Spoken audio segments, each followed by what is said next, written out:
ये चीज क्लियर है? और सेकंड थिंग क्या है?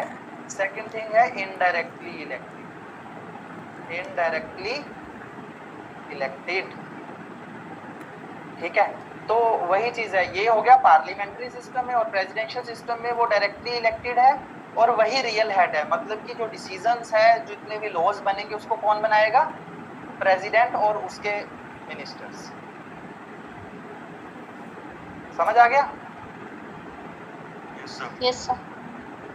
तो अभी नेक्स्ट थिंग, एक तो हमने यही चीज यहाँ से ली है, पार्लियामेंट्री फॉर्म ऑफ गवर्नमेंट कहाँ से हमने लिया है? ब्रिटिश। ठीक है। सेकंड है रूल ऑफ लॉ। ये कहाँ से लिया हमने? रूल ऑफ लॉ कोई बता सकता है? रूल ऑफ लॉ, ये तो नाम से ही क्लियर है। रूल ऑफ लॉ, जो ब्रिटिश पार्लियामेंट है, जो ब्रिटिश जो कॉन्स्टिट्यूशन है, वो क्या बोलता है?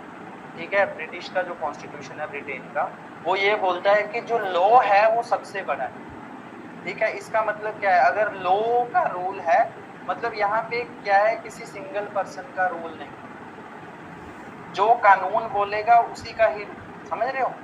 कानून के अनुसार ही सब कोई काम होगी। ठीक है, everything will work in accordance to the law. Is it clear और नॉट? यस। ठीक है, it means that law is supreme. ठीक है, law is supreme, it is supreme then any of the individuals. ये प्रेसिडेंट से, ठीक है, ये प्राइम मिनिस्टर से, ये काउंसिल ऑफ मिनिस्टर से, ठीक है, और हर एक इंडिविजुअल से बड़ा है कौन? लॉ। समझ आया? ये क्लियर है सभी को? So this was taken from where? British Constitution, Rule of Law।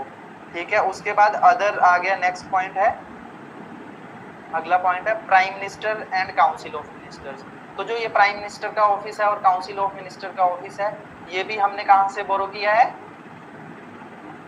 British constitution से। ठीक है, क्लियर है? इसको समझाने की जरूरत तो नहीं है? यस और नो? No sir. ओके। उसके बाद नेक्स्ट है सिंगल सिटीजनशिप। ठीक है, तो इंडिया में क्या है? सिंगल सिटीजनशिप का प्रोविजन। कभी ऐसा सुना है कि इंडिया में डुअल सिटीजनशिप है? सुना है कभी? नो। इंडिया में सिंगल सिटीजनशिप है, वी ऑल आर इंडियंस। कभी तुम ऐसा बोलते हो क्या, हम असमीज भी हैं, हम इंडियंस भी हैं? मतलब कि आपका असम का कोई अलग सिटीजनशिप तो नहीं है ना? या फिर दिल्ली वालों की कोई अलग है, बिहार वालों की अलग सिटीजनशिप है? ऐसा तो नहीं है ना? सभी को एक ही कलर का, वो ब्लू कलर का पासपोर्ट मिलता है ना, जिसके ऊपर लिखा होता है इंडियन रेजिडेंट, यही लिखा होता है उसके ऊपर। कोई ऐसा तो नहीं है कि हाँ हर स्टेट का पासपोर्ट अलग बन रहा है, ऐसा तो नहीं है ना इंडिया में। तो इसलिए इंडिया में क्या है?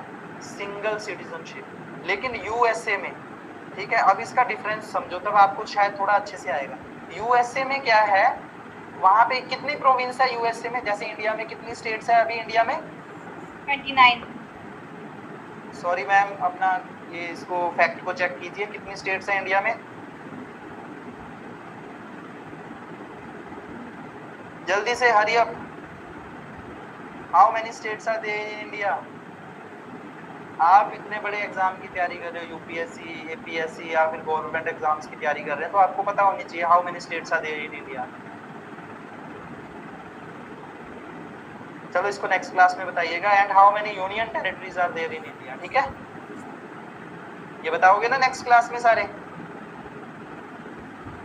सर तो जितनी भी स्टेट्स हैं इंडिया में 28, 29, 27, वो आपको डिसाइड करना है, आप बताओगे मुझे। ठीक है, दैट इज योर होमवर्क।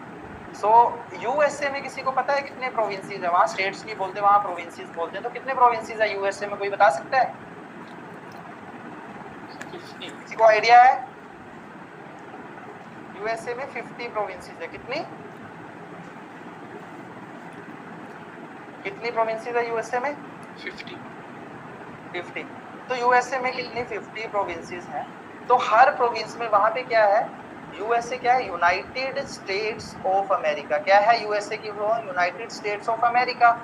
ठीक है, कि जितनी भी ये स्टेट्स है इनका एक यूनियन है, जैसे इंडिया है, उसमें भी, इंडिया में भी यही है ना, India is the union of states, यही हमारे आर्टिकल 1 में लिखा है। ठीक है, तो सेम चीज यही है, लेकिन इंडिया में क्या है, सिंगल सिटीजनशिप। यहाँ पे क्या है, जैसे अब इसकी प्रोविंस है, जैसे फॉर एग्जांपल मिसिसिपी इसकी एक प्रोविंस है, सुना है नाम मिसिसिपी? Yes sir. ठीक है, कैलिफोर्निया तो सुना होगा। ठीक है, तो जैसे कैलिफोर्निया है, मिसिसिपी है, इन सभी का, इनके जो रेजिडेंट्स होते हैं, ठीक है, जो यूएसए के रेजिडेंट्स हैं, उनके पास दो सिटीजनशिप होगी। एक तो उनके पास यूएसए की सिटीजनशिप होगी और दूसरा उनकी जो इंडिविजुअल प्रोविंस है उसकी सिटीजनशिप होगी। ये चीज क्लियर है, समझ आ रहा है सभी को? ये इसका मीनिंग क्या हुआ, इसको समझने की कोशिश करो, एक वास्ट सेंस में इसको समझने की कोशिश करते हैं कि जैसे इंडिया में क्या है, अगर सिंगल सिटीजनशिप है then you are eligible to freely move in India and, मतलब वहां पे भी फ्रीली मूव कर सकते हैं, ठीक है, एक स्टेट से दूसरी स्टेट में, लेकिन वहां पे कुछ राइट्स जो स्पेशली उस प्रोविंस के लोगों को ही मिलेंगे। अब देखो इंडिया में क्या है, जैसे बिहार है, यूपी, ठीक है, आप यूपी से बिहार में सेटल हो जाओ, ठीक है, बिहार से या फिर आप उत्तर प्रदेश में या फिर यहाँ पे मध्य प्रदेश में सेटल हो जाओ, तो आपके ऑल ओवर इंडिया में आपके राइट्स क्या है, सेम रहेंगे। ठीक है, जो राइट्स आपको यूपी में मिलते होंगे वही आपको साउथ में भी मिलेंगे, ठीक है, वही आपको पंजाब में भी मिलेंगे, हरियाणा में भी मिलेंगे। लेकिन यूएसए में क्या होता है, जो राइट आपको कैलिफोर्निया में है, अगर आपके पास कैलिफोर्निया की सिटीजनशिप है तो सेम राइट क्या पता है आपको मिसिसिपी में ना मिले, न्यूयॉर्क में ना मिले। ये क्लियर हुआ? हाँ सर। तो अभी ये कंसेप्ट क्लियर हो गया ना, सिंगल सिटीजनशिप। तो इंडिया में सिंगल सिटीजनशिप है और सिंगल सिटीजनशिप का कंसेप्ट कहाँ से बोरो किया गया है, ठीक है, ब्रिटिश कॉन्स्टिट्यूशन से। अभी नेक्स्ट पॉइंट कौन सा है, रिट ज्यूरिसडिक्शन। तो जब आपके साथ भास्कर सर ने क्लास ली थी तो उन्होंने एक चीज आपको बोली थी कि अगर आपके फंडामेंटल राइट्स, जब वो पढ़ा रहे थे आपको फंडामेंटल राइट्स, तो उन्होंने ये चीज बोली थी कि अगर आपके फंडामेंटल राइट्स का ब्रीच किया जाता है, अगर कोई आपके फंडामेंटल राइट्स को, ठीक है, छीनता है आपसे या फिर उनमें कोई दखल अंदाजी करता है, मीन टू से अगर उनको कोई पोक करता है, ठीक है, तो आप क्या कर सकते हो, डायरेक्टली कहाँ पे जा सकते हो, सुप्रीम कोर्ट। सुप्रीम कोर्ट में जा सकते हो। तो सुप्रीम कोर्ट में जाके करना क्या है, वो ऐसा नहीं है कि वहां पे जाते ही सुप्रीम कोर्ट के सामने आप जज के सामने खड़े हो जाओगे कि ऐसा होगा। तो आपको सुप्रीम कोर्ट में क्या करना पड़ेगा, रिट डालनी पड़ेगी। क्या करना पड़ेगा सुप्रीम कोर्ट में रिट डालनी पड़ेगी। ये चीज समझ आ रही है? उस प्रोसेस को बोलते हैं रिट्स। तो इंडिया में क्या है, अगर आपके कुछ भी कोई प्रॉब्लम आ रही है आपको, ठीक है, या फिर आपके फंडामेंटल राइट्स, या फंडामेंटल राइट्स के अलावा और भी बहुत सारे जो हमारे सिविल राइट्स होते हैं, ठीक है, जो अदर, सिर्फ फंडामेंटल राइट्स ही तो नहीं है ना कॉन्स्टिट्यूशन में, अदर राइट्स भी तो है ना, ये तो पता होगा। कॉन्स्टिट्यूशन में अदर राइट्स भी है ना, जैसे राइट टू वोट, ठीक है, वोटिंग राइट है जो आपका, ठीक है, वो, और आर्टिकल जो राइट टू प्रॉपर्टी है वो आर्टिकल 300A। तो अदर राइट्स भी है हमारे कॉन्स्टिट्यूशन में, ठीक है, बहुत सारे राइट्स हैं, जितने भी आर्टिकल्स हैं वो हमारे राइट्स ही होंगे मोस्टली। ये चीज समझ आ रही है सभी को? Yes sir. ठीक है, तो मोस्टली जो राइट्स हैं, अगर आपका कोई राइट ब्रीच होता है तो आप क्या कर सकते हो, मतलब सुप्रीम कोर्ट में क्या कर सकते हो, रिट डाल सकते हो। सुप्रीम कोर्ट में जस्ट फंडामेंटल राइट्स के केस में रिट्स डाल सकते हो, लेकिन हाई कोर्ट में अदर जो सिविल राइट्स अगर आपके ब्रीच हो रहे हैं, कोई और सिविल राइट आपका ब्रीच हुआ है, ठीक है, तो आप उसके अगेंस्ट में रिट्स डाल सकते हो। समझ आया? Yes sir. ये चीज क्लियर है? जैसे फॉर एग्जांपल आपको एक एग्जांपल देता हूँ कि कोई मान लो एग्जाम निकला, ठीक है, सर्विसेज का, ठीक है, उसके बाद क्या हुआ, उसका रिजल्ट आ गया उस एग्जाम का, है ना, कोई गवर्नमेंट सर्विसेज का एग्जाम निकला सामने, और उसका रिजल्ट आया, तो आपको ऐसा लगा कि उस एग्ज़ाम में कुछ चीटिंग हुई है, कुछ लोगों ने मतलब कि उसको जो उस एग्ज़ाम है उसके साथ टेम्परिंग करने की कोशिश की, ठीक है, तो आप क्या करोगे? आपके असम में जो हाई कोर्ट है आप वहाँ पे रिट डालो। अब वो एग्ज़ाम में आपका बैठना वो आपका फंडामेंटल राइट तो नहीं है ना वो अदर सिविल राइट्स है। तो अगर वो अदर सिविल राइट आपका कोई ब्रीच हो रहा है तो उसके अगेंस्ट में आप रिट डालोगे कि मुझे शक है, मेरे को ये पता है कि मेरा पेपर अच्छा हुआ था लेकिन मेरा रिजल्ट मतलब नहीं आया, तो इसका मतलब there is a problem with the system, या फिर मुझे एक्सप्लेन करो कि मेरी सिलेक्शन क्यों नहीं हुई। तो आप वो क्या कर सकते हो? रिट डाल सकते हो। समझ आया? ये क्लियर है सभी को? रिट का कंसेप्ट समझ आया? ये writ, what is a writ, ये कंसेप्ट समझ आ गया सभी को? Sir, yes. sir, can we consider this writs as like petition? No, petition is a different thing. I'll tell you the difference in the upcoming classes. ठीक है, जब हम fundamental rights पढ़ेंगे तो फंडामेंटल राइट्स में आपको क्लियर होगा कि रिट्स होती क्या है, क्योंकि रिट्स के टाइप्स भी पढ़ेंगे, उसमें हम 5 टाइप ऑफ रिट्स पढ़ेंगे, तो आपको थोड़ा थोड़ा क्लियर हो जाएगा। और जो पेटिशन है, petition is somewhat different. Petition mostly क्यों डालते हैं लोग, ठीक है, जो पेटिशंस है वो मोस्टली डालते हैं जैसे कोई जो अभी न्यू रूल आया है, ठीक है, कोई न्यू रूल्स है या फिर कोई पब्लिक इंटरेस्ट, ये समझ आ रहा है आपको? पब्लिक इंटरेस्ट में जो चीज़ यूज होती है वो होती है पेटिशंस, जिसको हम PIL भी बोलते हैं, पब्लिक इंटरेस्ट लिटिगेशन, सुना होगा शायद आपने, ठीक है। पेटिशंस और PIL हम ज़्यादातर यूज करते हैं पब्लिक इंटरेस्ट में, लेकिन अगर आपका इंडिविजुअल का इंटरेस्ट है किसी चीज़ में, ये चीज़ समझ आ रही है, इंडिविजुअल इंटरेस्ट है, तो मोस्टली आप इंडिविजुअल इंटरेस्ट के लिए क्या करते हो? रिट्स। ये चीज़ समझ आई? Yes, sir. Yes, sir. ठीक है, अगर मासिस उसमें इन्वॉल्व है तो आप पेटिशन डाल दो, या PIL पब्लिक इंटरेस्ट मतलब जो पब्लिक है, पब्लिक इंटरेस्ट लिटिगेशन डाल दो। ये चीज़ है, ये थोड़ी सी टेक्निकल टर्म्स है, हम अपकमिंग क्लासेस में डिस्कस करेंगे इसको, ठीक है। तो रिट्स क्लियर है? Yes, sir. Yes, sir. अभी उसके बाद आ गया नेक्स्ट, आयरिश कॉन्स्टिट्यूशन। आयरिश मतलब कि आयरलैंड, ठीक है। तो आयरलैंड से हमने क्या लिया है? आयरलैंड से जो ये क्या है, DPSP, सुना है सभी ने DPSP? पता है DPSP? ये चीज पता है DPSP? Directive principles of state policy. जैसे फंडामेंटल राइट्स होते हैं ना आपके,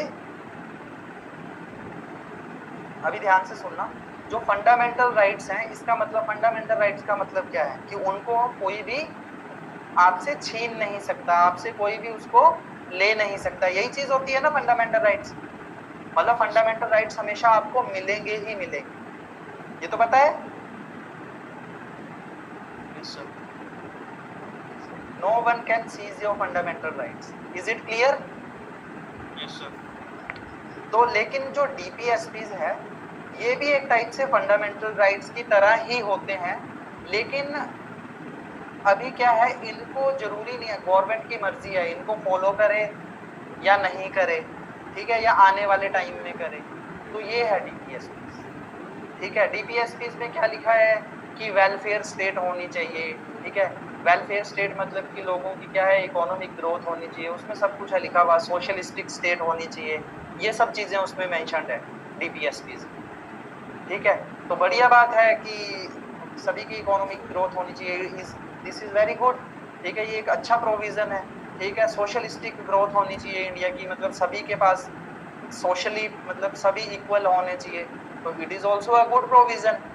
लेकिन ये क्या है, ये सुप्रीम कोर्ट तो नहीं इसको डायरेक्टली वो करवा सकता गवर्नमेंट को बोल के कि नहीं तुम ऐसा ही करो, ऐसा ही करो, क्योंकि डायरेक्टिव प्रिंसिपल्स क्या है, they are just the recommendations, they are just the advices, ठीक है, वो ओनली एक एडवाइस, ठीक है, वो ओनली रिकमेंडेशंस है।